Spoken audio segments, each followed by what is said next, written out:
Breakfast स्वागत है। उग्रवाद और चरमपंथ के दौर की कीमत पंजाब की कई नस्लों ने चुकाई है। सतलुज में उस दौर के चित्रण की जो कोशिश की गई है उसे अधूरा या अर्ध सत्य कहा जाए तो गलत नहीं होगा।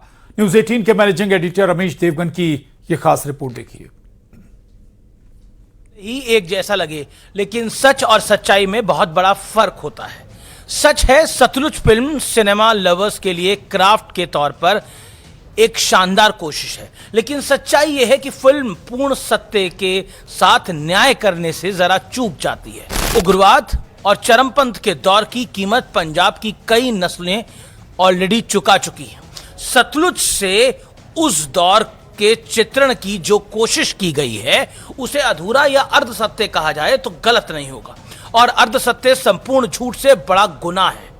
जिन दर्शकों को सतलुज की कहानी के बारे में जानकारी नहीं है, उनकी सहूलियत के लिए सबसे पहले स्क्रिप्ट की हाइलाइट्स को जान लीजिए। फिल्म की कहानी human right activist Jaswant Singh Khalra के इर्द गिर्द बनी हुई है। 1990 का दशक था। पंजाब में चरमपंथ उग्रवाद की धधकती आग का गवाह था। ये वो दौर था जब देश में सबसे समृद्ध राज्य को बर्बादी के रास्ते पे ढकेला जा रहा था। जसवंत सिंह खालरा उस दौर में लापता हुए लोगों और एक्स्ट्रा जुडिशियल किलिंग्स का सच बाहर लाने वाले विसल ब्लोअर थे। जसवंत सिंह खालरा को अपनी जान देकर सच बाहर लाने की कीमत भी चुकानी पड़ी थी। सवाल है कि अगर कहानी सच बताती है तो फिर बवाल क्यों है, फिर तमाशा क्यों है? ऐसा इसलिए क्योंकि सतलुज को एक फिल्म के तौर पर सच से सच्चाई तक पहुंचाने ही नहीं दिया गया। क्यों मैं ये बात कह रहा हूं? पंजाब में उग्रवाद कहां से आया?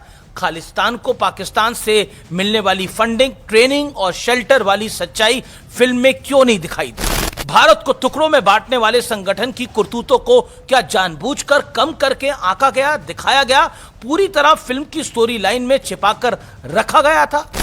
सतलुज अगर उतनी ही ईमानदार कोशिश है जितना फिल्म के कलाकार दिलजीत दोसांझ दावा कर रहे हैं, तो उन्हें दर्शकों को यह भी समझा देना चाहिए कि उमर सिंह चमकीला को किसने गोली मारी थी।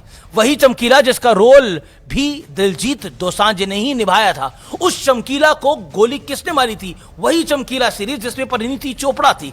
उनको किन आतंकियों ने गोली मारी थी? जवाब मैं दे देता हूं, चमकीला को गोली खालिस्तानी आतंकियों ने मारी थी। पंजाब को किसने सुलगाया था? खालिस्तानियों ने। पंजाब में विद्रोह के बीज किसने बोए थे? खालिस्तानियों ने। पंजाब में भारत के खिलाफ युद्ध की साजिश किसने रची थी? खालिस्तानियों ने। पंजाब के युवाओं को मौत के मुंह में किसने धकेला था? खालिस्तानियों ने। और यही खालिस्तानी पंजाब ही नहीं पूरे मुल्क के दुश्मन हैं। तो फिर जसवंत सिंह खालरा के सच के साथ खालिस्तान वाली सच्चाई भी सतलुज में क्यों नहीं दिखाई दी? कम से कम दिलजीत ही निर्देशक को बता देते कि अमर सिंह चमकीला को किसने मारा था। उन्हें तो पता ही होगा क्योंकि उनका किरदार निभाया है, फिल्म करी है। देखिए, मैं किसी कलाकार के विरोध में नहीं हूं। सत्य को तथ्य की तरह बताना मेरी जिम्मेदारी है। सतलुज की सच्चाई तो यह भी होनी चाहिए कि उस दौर में पंजाब के जो लोग भारत को मां मानते थे उनके साथ क्या हुआ था। न जाने कितने सिख पुलिसकर्मी शहीद कर दिए गए थे। हमारे सिख भाइयों को शहीद कर दिया गया था। ऐसे शहीदों को न जाने कितने परिवार बेसहारा कर दिए गए थे, ये भी बता देते। 23 जून 1985 को एयर इंडिया की फ्लाइट में बम विस्फोट कर 329 लोगों की हत्या कर दी गई थी। जिम्मेदारी बब्बर खालसा ने ली थी। क्या कहेंगे? 1990 के दशक में ट्रेनों पर हमले कर 125 हिंदुओं को मार दिया गया था। सिनेमाघरों में धमाके हुए थे, बसों में धमाके हुए थे। किसने किए थे? हिंदुओं की जान गई थी। फिल्म में एक तिनके के बराबर भी इसका जिक्र नहीं है। सुनिए मिस्टर बिट्टा को। पिक्चर बनाने वालियां नूं सारी सच्चाई दिखाने की लोड़ सी।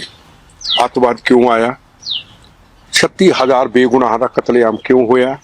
ये भी जिक्र कर लेंदे कि हरमंदर साहब ते फौजी हमला क्यों होया? एक तरफा क्यों चली जाने?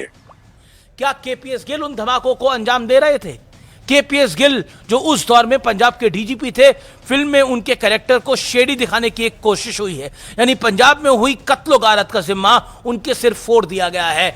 यानी केपीएस गिल जिम्मेदार थे क्या? केपीएस गिल हो या फिर कोई और अधिकारी, पुलिस के एक्शंस को कभी भी ब्लैक एंड व्हाइट की कैटेगरी में रखा ही नहीं जा सकता। There are a million shades of a grey in between. बम धमाके करने वालों के साथ क्या करना चाहिए था? लोगों का कत्ल करने वालों के साथ क्या सलूक होना चाहिए था?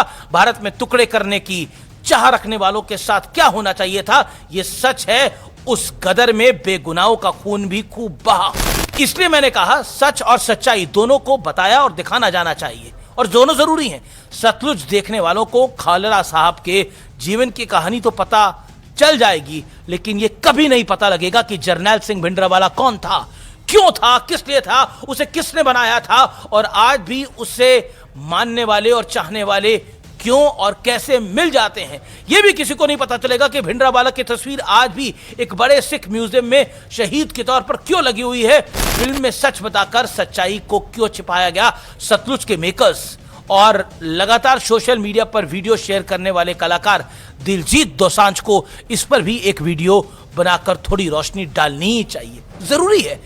सत्य अगर अधूरा हो तो वो झूठ से बहुत बड़ा है। और अपनी कोई ओपिनियन बनाने से पहले आप थोड़ा रिसर्च करें, नहीं तो ये सत्य और तथ्य देख लें, क्योंकि सत्य और तथ्य यही है कि पंजाब को सुलगाने का प्रयास हुआ था, और उस प्रयास में और उस कत्लो गारत में कई लोग मारे गए।